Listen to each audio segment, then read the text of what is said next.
وَلَا يَأْتُونَكَ بِمَثَلٍ، ہم آپ لوگوں کے سامنے کوئی بھی مثال نہیں لے کے آتے، الا، مگر جب ہم کوئی مثال، کوئی واقعہ، کوئی بات بیان کرتے ہیں،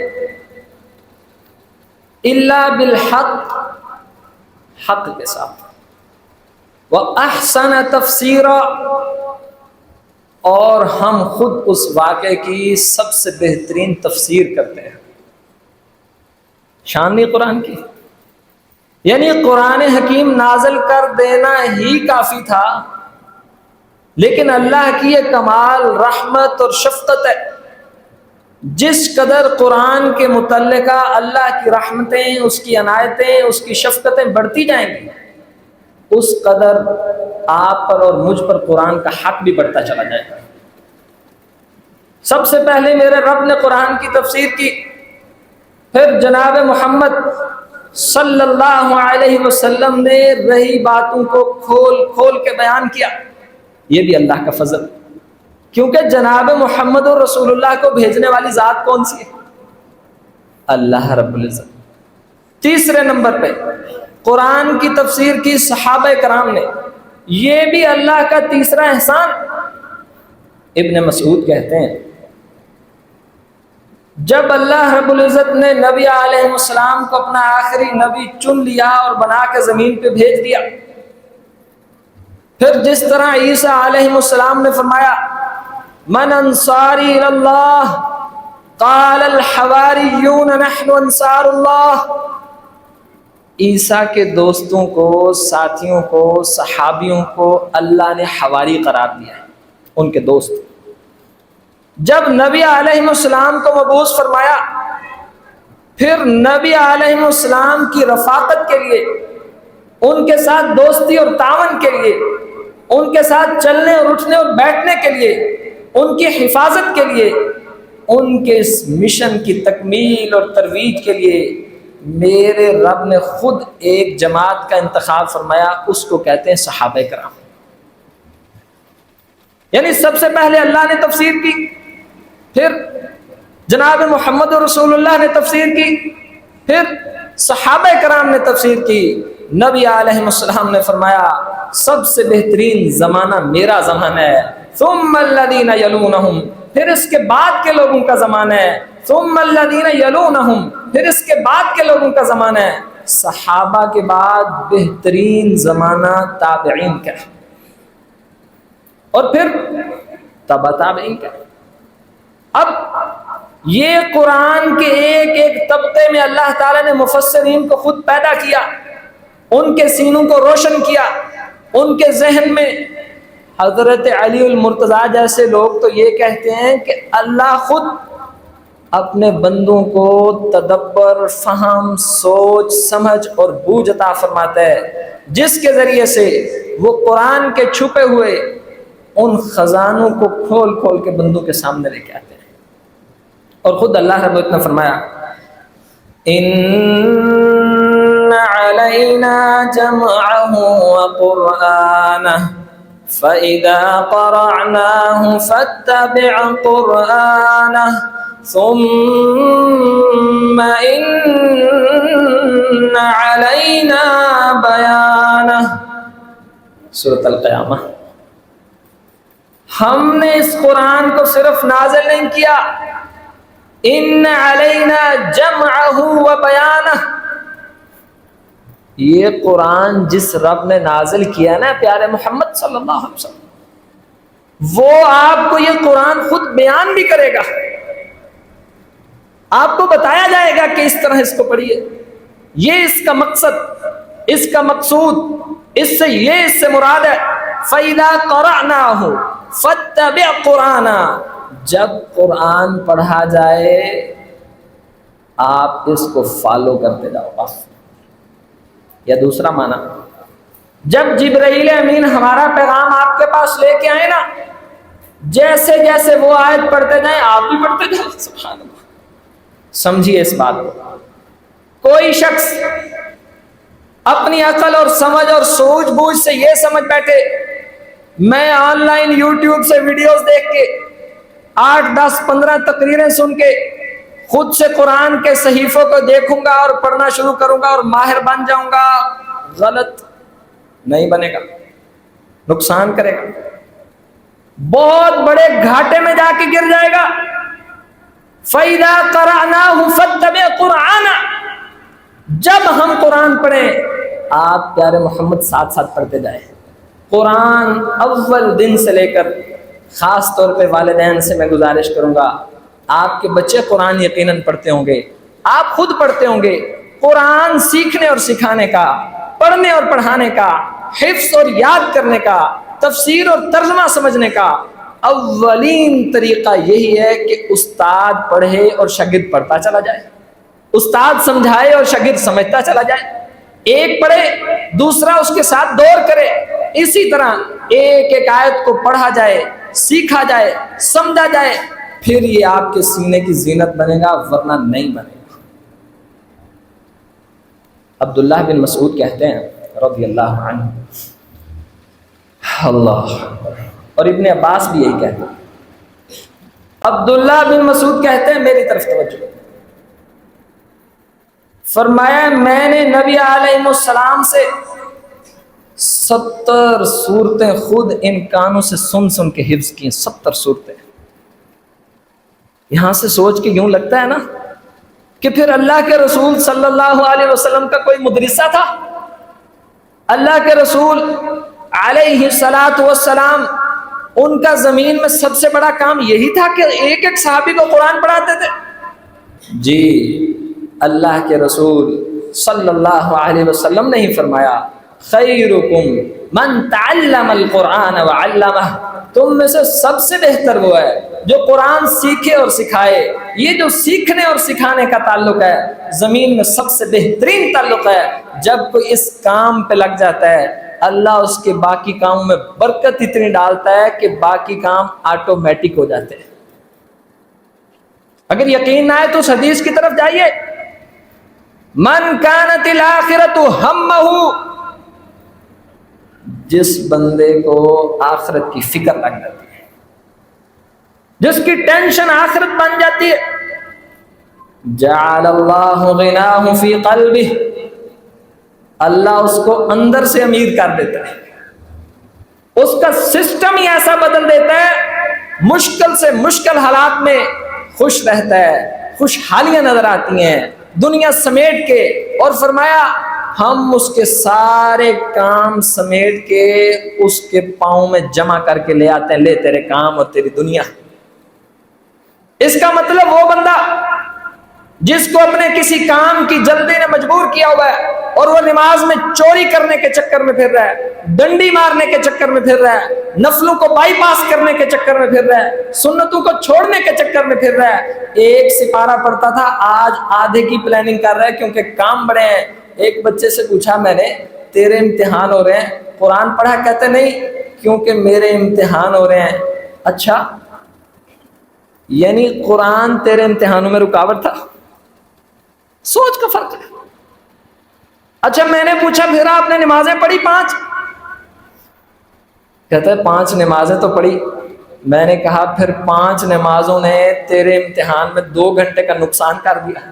کہتا نہیں استغفر اللہ، ایسا نہیں ہوتا بھائی۔ جس طرح نماز کو اللہ نے فرض قرار دیا ہے، تلاوت قرآن کو فرض نہیں قرار دیا، مگر اس کا مقام کوئی فرض سے کم بھی نہیں ہے، اس کی اہمیت کو اتنا بڑھایا اور چڑھایا ہے، اس کے مقام اور مرتبے کو اتنا سمجھایا ہے ہمیں۔ آپ کا اوڑھنا بچھونا بن جائے قرآن، اٹھنا بیٹھنا بن جائے قرآن۔ اس سے محبت کی مثالیں ہی ہم نے آج پڑھنی ہیں انشاءاللہ۔ کتنی صورتیں یاد کی عبداللہ بن مسعود نے اللہ کے رسول سے خود سن کے؟ 70 صورتیں۔ ساتھیوں اپنے آپ سے آپ بھی پوچھو نا، آپ نے کتنی صورتیں یاد کی؟ یہ بہت بڑا سوال ہے۔ اس کا مطلب آپ نے اپنے دل کی بستی کو ویران قبرستان بنایا ہوا ہے اگر اس میں قرآن کی صورتیں نہیں ہیں، اس میں میرے اللہ کا کلام نہیں ہے۔ وَمَنْ أَحْسَنُ قَوْلًا مِّمَّنْ دَعَا إِلَى اللَّهِ، اوہ بتاؤ تو صحیح اس بندے سے اچھی کسی کی بات ہو سکتی ہے جو اللہ کی طرف دعوت دے؟ اس سے اچھی کسی کی بات ہو سکتی ہے؟ اچھا اگر اس بندے سے اچھی کسی کی بات نہیں ہو سکتی جو صرف اللہ کی طرف دعوت دے وعامل صالحا اور اچھے اعمال کرے وقال اننی من المسلمین، اس کا اعلان یہ ہو میں تو مسلمان، میں اللہ کا بندہ، اگر زمین میں اس بندے سے اچھی کسی کی بات نہیں ہو سکتی، سوچئے پھر اس اللہ کی بات کتنی اچھی اور کتنی سچی ہوگی۔ وہ ویران قبرستان ہے جس سینے میں قرآن کی صورتیں نہیں ہیں، قبرستان بد نصیب بندہ ہے۔ میں ہمیشہ بزرگوں اور دوستوں سے مخاطب ہو کے کہتا ہوں، صحابہ کرام نے ان کی اکثریت نے قرآن حکیم کو 35 36 37 38 سال کے بعد پڑھنا، سننا، سمجھنا، سیکھنا شروع کیا تھا، شروع۔ یعنی اگر آپ میں سے اور میرے میں سے کسی شخص کا یہ کہنا ہے کہ اب وقت نہیں رہا، یہ اس کی غلط فہمی ہے۔ یا ایھا الذین آمنوا لا تغرنکم الحیاۃ الدنیا ولا یغرنکم باللہ الغرور۔ ایمان والو دھیان کرنا، کہیں شیطان آپ کو دھوکہ نہ دے جائے، پھر یہ شیطان نے اس کو دھوکہ دیا ہوا ہے، اس کے ذہن کو مطمئن کیا ہوا ہے کہ اب تیرا وقت نہیں رہا سیکھنے کا۔ یہ قرآن کا مقام ہے۔ اب جناب محمد رسول اللہ صلی اللہ علیہ وسلم نے جو قرآن کی تفسیر کی ہی کی، وَأَنزَلْنَا إِلَيْكَ الذِّكْرَ لِتُبَيِّنَ لِلنَّاسِ مَا نُزِّلَ إِلَيْهِمْ۔ اے پیارے محمد صلی اللہ علیہ وسلم، ہم نے آپ کی طرف نصیحت اتاری ہے، الذکر نصیحت۔ اچھا ہم نے اتاری بھلا کیوں؟ لِتُبَيِّنَ، تاکہ آپ بیان کریں، آپ خطبہ ارشاد فرمائیں، آپ گفتگو کریں، آپ واعظ فرمائیں۔ لِتُبَيِّنَ لِلنَّاسِ مَا نُزِّلَ إِلَيْهِمْ، آپ لوگوں کو اکٹھا کریں، ان کے سامنے اس قرآن کا خطبہ ارشاد فرمائیں، کھول کھول کے اس کی آیتیں رکھیں۔ آپ کا رب آپ کو یہ کہتا ہے، آپ کے رب نے اس بات کا حکم دیا ہے۔ میں اپنے سارے دوستوں کو کہتا ہوں، ہمارا رب ہم سے چاہتا ہے کہ ہم قرآن کو یاد کریں، اس پر عمل کریں، اس کو سمجھیں۔ زندگی میں سب سے اہم مشغلہ، سب سے زیادہ اور بڑی مصروفیت قرآن ہونی چاہیے۔ پھر دیکھیے گا اخلاق اور کردار، معاملات کی خوشبو دیکھیے گا، پھر بنے گے وہ انسان جن کی تاریخ بھی آج مثالیں دیتی ہیں۔ آپ اور ہم بھی دعائیں کرتے ہیں، اللہ کرے کاش کہ کبھی ایسے انسان ہو جائیں، کبھی ایسا معاشرہ بن جائے۔ وہ معاشرہ قرآن کے سیکھے سکھانے کے بغیر بن ہی نہیں سکتا۔ اچھا اب کیا ہوا؟ صحابہ کرام میں سے ٹوٹل 16 صحابہ ایسے ہیں جنہوں نے قرآن کی تفسیر میں مہارت حاصل کی، صرف 16۔ کوئی جنگوں کے ماہر تھے، کوئی حکومتوں اور سیاستوں کے ماہر تھے، کوئی حدیث کے ماہر تھے، کوئی وراثت کے ماہر تھے۔ یہ 16 وہ ہیں جن سے کثرت سے قرآن کی تفسیر کی روایات ثابت ہیں۔ ان 16 میں سے 10 زیادہ مشہور ہیں، 10 میں سے 5 زیادہ مشہور ہیں۔ سب سے پہلا نام جناب علی المرتضیٰ رضی اللہ عنہ، خلفاء اربعہ میں سے سب سے زیادہ تفسیری روایات بیان کرنے والے علی المرتضیٰ رضی اللہ عنہ، سبحان اللہ۔ اور امیر المومنین نے، ہماری بات لمبی ہو جائے گی، اس کی وضاحت بھی بیان کی ہے۔ مجھے ان باتوں کو پڑھ کے سمجھ کے جو ایک بات کا اندازہ ہوا ہے، جس نے جتنا وقت دیا ہے نا سیکھنے کو، اللہ نے اتنا اس کا سینہ کھول دیا ہے، اتنی اس کو حدیثیں یاد ہوئیں، اتنا اس نے قرآن بیان کیا، بس بڑی وجہ۔ اور بلکہ ابو ہریرہ بھی کہتے ہیں، ابن عباس بھی کہتے ہیں، لوگوں نے ابو ہریرہ رضی اللہ عنہ پہ الزام لگایا کہ اتنی حدیثیں اور تجھے اور کوئی کام نہیں ہے، رضی اللہ عنہ۔ اس کا مطلب الزام ہر معاشرے میں چلتا آ رہا ہے، اور صرف ابو ہریرہ پہ نہیں رضی اللہ عنہ۔ عبداللہ بن عباس کو کہا اتنی قرآن کی تفسیر کرتے ہو، ہر آیت پہ آپ کے سے کوئی نہ کوئی روایت، کوئی نہ کوئی قول، کوئی نہ کوئی نبی کی حدیث بیان کرتے ہو۔ نالائق لوگوں کا شیوا ہوتا ہے کامیاب لوگوں کی کامیابیوں کی نکتہ چینی کرنا۔ کہتے تھے لگتا ہے آپ بھاڑے لیتے ہو، معاذ اللہ۔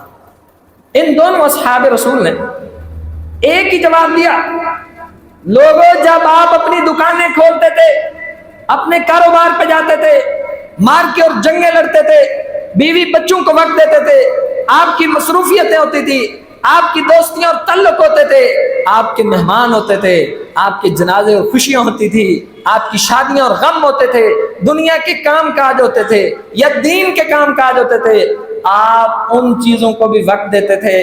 ہم نے پھر فیصلہ کر لیا تھا کہ آسمان سے اترنے والی وحی کو سننا ہے، سیکھنا ہے، اس کو بیان کرنا ہے، بس پھر ہم یہی کرتے تھے۔ اور ابو ہریرہ تو کہتے تھے، ابو ہریرہ کا ذکر کرنے کے لیے بھی جگرا چاہیے۔ کہتے تھے لوگوں، میں گر جاتا اور دنیا کہتی اس کو مرغی کے دورے پڑتے ہیں۔ اور پھر ایک وقت آیا، مدینہ کے گورنر بنے جناب ابو ہریرہ، اور ریشم کا رومال ہاتھ میں لیا اور اس رومال سے ناک صاف کیا، ریشم کے رومال سے۔ کہنے لگے واہ بھی ابو ہریرہ رضی اللہ عنہ، تلک الایام نداولھا بین الناس، یہ دن بدلتے رہتے ہیں۔ کہا یہ تو وہی ابو ہریرہ نہیں، یہاں مدینہ میں لوگ کہتے تھے کہ مرگی کا دورہ ہے، ایپیلیپسی کی بیماری ہے، مدینہ میں گر جاتے تھے، اوپر سے لوگ پاؤں رکھ کے چلے جاتے تھے۔ لیکن تمہیں کیا بتاؤں، ابو ہریرہ بھوک کی شدت کی وجہ سے بے ہوش ہو کے گر جاتا تھا۔ یہ نہیں کہ کھانا نہیں مل سکتا تھا، بڑے خوددار تھے صحابہ کرام، مانگنے والے نہیں تھے، دینے والے تھے۔ ایسی خودداری اور غیرت تھی، آخری درجے کا فقر بھی اگر ہوتا، جیسے علی المرتضیٰ بڑے غریب آدمی تھے، مگر غیرت ایمانی اتنی تھی کہ غنی سے غنی بندہ بھی دیکھ کے ان کو شرما جاتا تھا، ان کے زہد اور ورع اور ان کے تقوی اور للہیت کی وجہ سے۔ کہتے ہیں میں ادھر ہی رہا، بس 24 گھنٹے اسی کام رہا، کوئی حکم جناب محمد رسول اللہ ارشاد فرمائیں میں اس کو سنوں اور لکھوں۔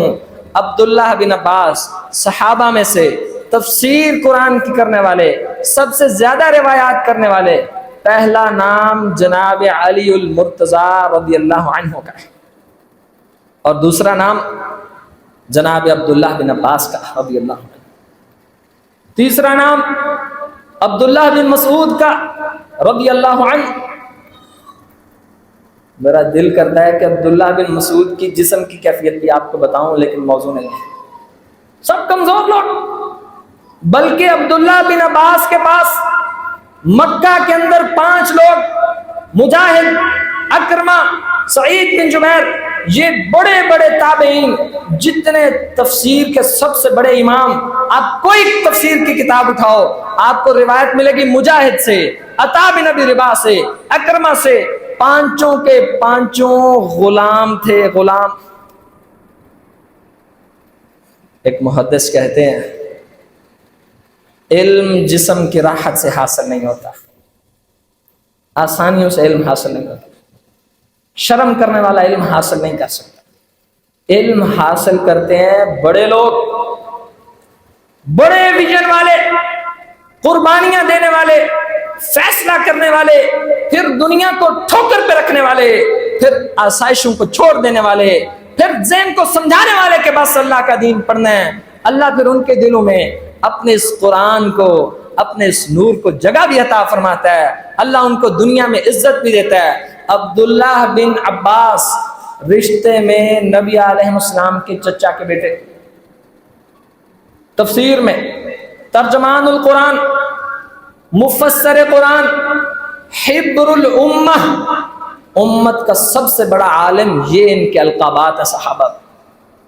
عقل دنگ رہ جائے ساتھیوں، آپ حیران رہ جائیں کہ کس طرح دین سیکھا، کس طرح تفسیر سیکھی، کس عمر میں سیکھی، کیسے کیسے سیکھی۔ یہ آپ کے لیے اور میرے لیے مشعل راہ ہے کہ قرآن سیکھنے کے طریقے یہ ہیں، علم سیکھنے کے طریقے یہ ہیں، عظمتوں کے راستے یہ ہیں، اور اللہ کے لیے خود بھی ان صحابہ کی زندگیوں کو پڑھا کریں، اپنے بچوں کو بھی پڑھا کریں، آپ کو پتہ لگے زندگی کس کو کہتے ہیں۔ اس افسانوی دنیا کے سانچوں سے باہر آئیں، ان سوشل میڈیا کی کھیلوں سے باہر آئیں، اپنے اس دل اور دماغ کو کسی حقیقت کی دنیا کی طرف لے کے جائیں۔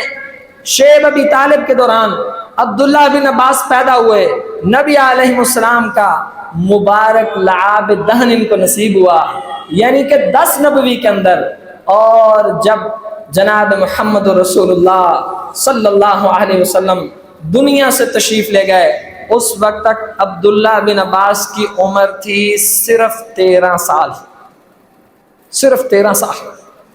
سوال نہیں بنتا کہ جب اللہ کے رسول فوت ہوئے، او بھائی 13 سال کا تو آپ کا میرا بچہ میٹرک بھی نہیں کرتا، اور ہمارے کھاتے میں ابھی وہ بچپنے کی آخری انتہا پہ ہوتا ہے، 13 سال عمر تھی۔ پھر سوچو کہ اتنی قرآن کی تفسیر کیسے یاد کی۔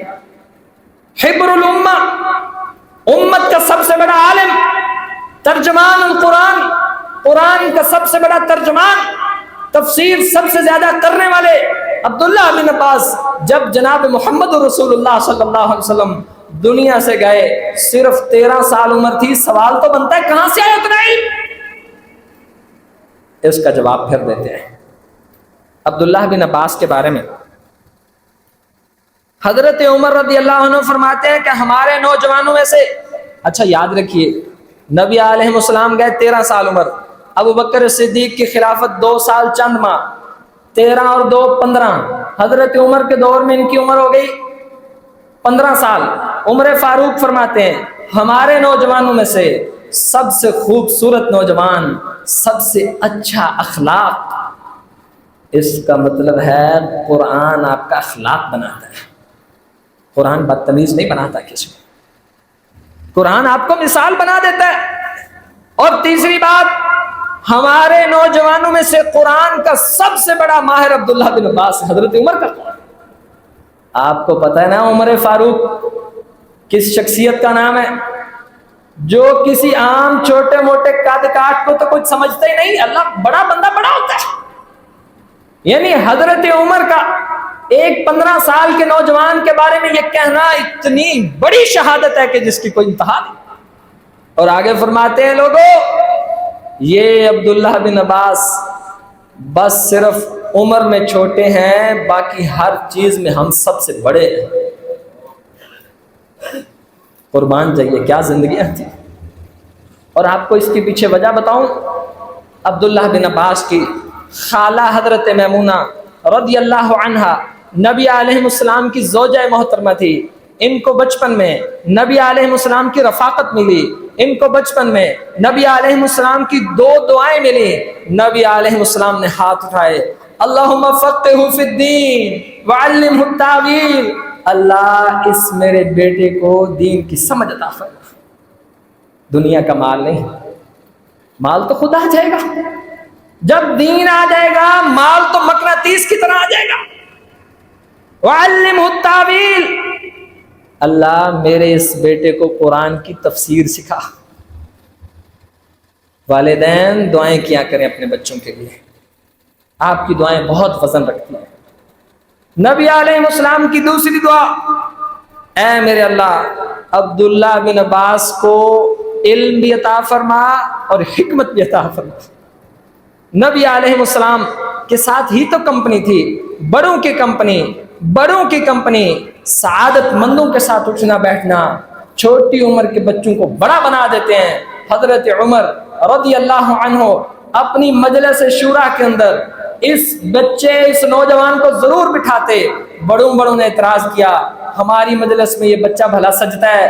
فرمایا کہ یہ عمر میں چھوٹا لیکن علم اور عمل میں تم سب سے بڑا ہے۔ اسی طرح ہوا، حضرت عمر رضی اللہ عنہ نے ساری مجلس سے سوال کیا، بتاؤ اذا جاء نصر اللہ والفتح، اس کا مطلب کون بتائے گا؟ سب میں سے کوئی بندہ بھی اس کا جواب نہیں دے سکتا۔ عبداللہ بن عباس نے اس کا مطلب بتایا۔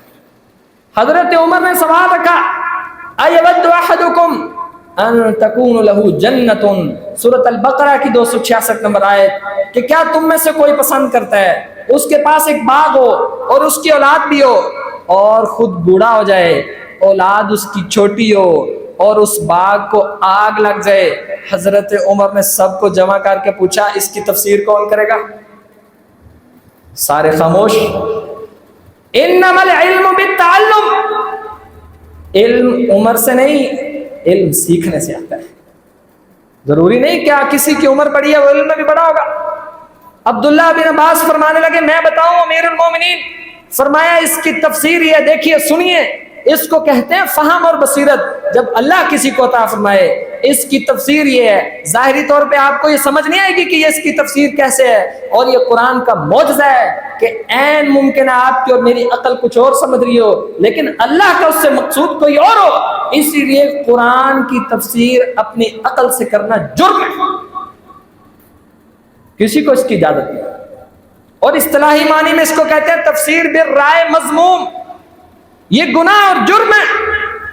عبداللہ بن عباس فرماتے ہیں امیر المومنین اس سے مراد یہ ہے کہ کوئی بندہ ساری زندگیاں نیکی کرتا رہا ہو، آخری وقت گناہ کرنے لگ جائے، اللہ نے اس بندے کی مثال بیان کی ہے۔ حضرت جبیر کہتے ہیں، سعید بن جبیر، میں کوفہ سے نکلنے لگا، ایک یہودی نے مجھ سے سوال کیا بتاؤ حضرت شعیب علیہ السلام کے پاس موسیٰ علیہ السلام پھر 10 سال ٹھہرے یا 8 سال ٹھہرے؟ آپ اور میرے میں سے کوئی ہوتا نا ضرور تکا مار دیتا، اور یہی ہمارا جرم ہے۔ اسی غفلت نے ہمیں علم کے مقام، اس کی رفعت، اس کے قد کاٹ کو چھوٹا کر دیا ہے، کیونکہ ہمیں پتہ ہے اگر نہیں پتا تو سیکھنا نہیں، بس تکا مار دینا۔ سعید بن جبیر کا اگر آپ کو مقام اور مرتبہ بتاؤں آپ چیخیں مار کے رونے لگ جائیں کہ سعید بن جبیر کس کو کہتے ہیں۔ ایک حبشی غلام بکتے بکاتے سفر کیے، حدیث پڑھی، علم سیکھا۔ اب سعید بن جبیر کہتے ہیں میں جا رہا ہوں مکہ میں عبداللہ بن عباس موجود ہیں، میں ان کے پاس جاؤں گا، ان سے جا کے اس کا سوال پوچھوں گا اور پھر آپ کو جواب دوں گا۔ یہودی کہنے لگا واقعی عبداللہ بن عباس تو بہت بڑے عالم دین ہیں، یہودی بھی مانتے ہیں۔ جب عبداللہ بن عباس کے پاس گئے فرمایا 10 سال ٹھہرے موسیٰ علیہ السلام، کیونکہ نبی جو بات کہہ دے پھر نبی اس میں سے چھوٹا آپشن نہیں بڑا آپشن چنتا ہے۔ انہوں نے کہا تھا 8 سال ٹھہروں گا یا 10 سال ٹھہروں گا، نبی تو بڑی بات کو پورا کرتے ہیں، وہ 10 سال ٹھہرے۔ عبداللہ بن مسعود فرمایا کرتے تھے عبداللہ بن عباس ہم میں سے قرآن کے سب سے بڑے عالم ہیں۔ حضرت علی المرتضیٰ فرماتے تھے مجھے یوں لگتا ہے یہ عبداللہ بن عباس سے جب کوئی قرآن کی آیت پوچھی جائے، کوئی مسئلہ پوچھا جائے، مجھے یوں لگتا ہے کہ اللہ نے اس کے سامنے کوئی غیب کے پردے کر دیے ہیں اور یہ ان پردوں کے پیچھے سے پکڑ پکڑ کے علم اور حکمت کی باتیں سامنے لے آتا ہے۔ کیا مقام ہوگا؟ لیکن انما العلم بالتعلم، یہاں سے یہ بھی پتہ لگا یہ جو آپ کے اور میرے پاس قرآن کی تفسیر کی بڑی بڑی جلدیں اور کتابیں موجود ہیں، وہ آپ کے لیے اور میرے لیے تو صرف پرنٹنگ کے 6 7 8 10 ہزار روپے ہیں، کیونکہ آپ اور ہم نہ وہ تفسیر خریدتے ہیں، نہ اس کو پڑھتے ہیں، نہ اس کو سیکھتے ہیں، نہ اس کو اپنی زندگی میں اتارتے ہیں، الا ماشاءاللہ بہت کم کی یہ حالت ہے۔ حضرت عبداللہ بن عباس کہا کرتے تھے لوگوں میں 13 سال کا تھا، نبی علیہ السلام فوت ہو گئے، میں ان سے فائدہ نہیں اٹھا سکا، میں نے فیصلہ کیا کیونکہ دعائے مصطفیٰ تو پیچھے موجود تھی، اب میں نے دین سیکھنا ہے۔ میں نے اپنے اس ایک دوست کو کہا یہ مقام کس وجہ سے، آپ کو وہ وجہ بتاتا ہوں اور وجہ بتا کے گزارش کروں گا اللہ کے لیے دین کے علم اور قرآن کی طرف بڑھی ہے، اسی میں ہماری نجات ہے۔ عبداللہ بن عباس کہتے ہیں میں نے ایک انصاری اپنے دوست کو ساتھ لیا اور میں نے کہا آؤ دین کا علم سیکھتے ہیں۔ دوست کہنے لگے ابھی آپ کی 13 سال عمر ہے اور 58 57 سال کے صحابہ کرام موجود ہیں، ابو بکر صدیق جیسے، ابن مسعود جیسے، عمر فاروق جیسے، ابی بن کعب جیسے، زید بن ثابت جیسے، آپ علم سیکھ کے کیا کریں گے؟ آپ سے کون سا کوئی کسی نے سیکھنا ہے؟ کہنے لگے میں نے اس کو سائڈ پہ کیا، جب آپ کے بڑے مشن اور بڑے ارادے ہو پھر کمزور بندوں سے مشورہ نہیں کرتے، آپ کے پوٹینشل کو خراب کریں گے، پھر تنہا بھی چلنا پڑے، تو چلنا چاہیے۔ کہنے لگے میں پھر اساتذہ کے پاس جاتا، ان سے سوال کرتا یہ آیت کس موقع پہ اتری ہے، کس جگہ پہ اتری ہے، یہ کب منسوخ ہوئی ہے، یہ خاص ہے یہ عام ہے، اس کا کیا حکم ہے۔ اور کئی دفعہ ایسا ہوتا استاد سوئے ہوتے، عبداللہ بن مسعود اپنی چادر لے کے استاد کے دروازے پہ بیٹھ جاتے، انتظار کرتے کہ استاد باہر آئے گا۔ استاد باہر نہ آتا، مجھے کبھی کبھی وہاں نیند آ جاتی۔ عرب کی تپتی دھوپ، گرم لو، جھلسا دینے والی سخت قسم کی ہوا میرے چہرے کو تڑپا کے رکھ دیتی، لیکن میں نے ٹھان لیا تھا اب میں نے اللہ کا دین اور قرآن کا علم حاصل کرنا ہے، اس کے علاوہ میں نہیں جاؤں گا۔ یہ ان مقام کے پیچھے یہ رویے ہیں۔ جب استاد باہر آتے، یا ابن عم رسول اللہ صلی اللہ علیہ وسلم، استاد کہتے اے ہمارے رسول صلی اللہ علیہ وسلم کے چچا کے بیٹے، آپ ہمیں حکم دیتے، ہم خود آ جاتے، اور میں کہتا نہیں علم اسی طرح آتا ہے، علم کا یہی طریقہ ہے کہ اس کے لیے محنت اور مجاہدہ کیا جاتا ہے، اس کے لیے کوششیں اور کاوشیں کی جاتی ہیں۔ اور پھر عبداللہ بن عباس خود فرمایا کرتے تھے لوگوں اس قرآن میں سے کوئی ایک آیت بھی آپ میرے پاس لے کے آؤ، میں آپ کو بتاؤں گا یہ کہاں اتری، یہ کیسے اتری، کس موقع پر اتری۔ اور بعض اقوال میں عبداللہ بن عباس فرماتے تھے میں آپ کو بتاؤں گا کہ یہ آیت پہاڑ پہ اتری یا میدان میں اتری، وادی میں اتری یا چوٹی میں اتری، جنگ میں اتری یا مارکے میں اتری۔ اوے اللہ کے رسول تو جب دنیا سے گئے 13 سال عمر تھی، اتنا علم ایک ایک بندے کے پاس جا کے سیکھا کہ کہاں اتری۔ اور پھر ایک یہودی نے سوال کر دیا کہ آپ بتائیے قرآن پاک کی آیت ہے، اللہ رب فرماتے ہیں کیا کافر نہیں دیکھتے کہ یہ آسمان اور زمین آپس میں ملے ہوئے تھے، پھر ہم نے آسمانوں اور زمین کو پھاڑ دیا۔ آپ سارے اکٹھے ہو کے بھی اس کی تفسیر نہیں کر سکتے، نہ عقل سے کر سکتے ہیں نہ چیٹنگ کر کے کر سکتے ہیں۔ ایک یہودی نے سوال کیا کہ اچھا اگر آپ اپنے آپ کو اتنا بڑا کہتے ہیں کہ آپ کو اللہ نے اتنا تفسیر کا علم دیا، قرآن کی آیت ہے اس کی تفسیر کیجئے، آپ نے نہیں دیکھا ہے کافرو ان السماوات والارض کانتا رتقا ففتقناہما، آسمان اور زمین تو ملے ہوئے تھے پھر ہم نے ان کو پھاڑ دیا، بتائیے اس کی تفسیر کیا ہے؟ سبحان اللہ۔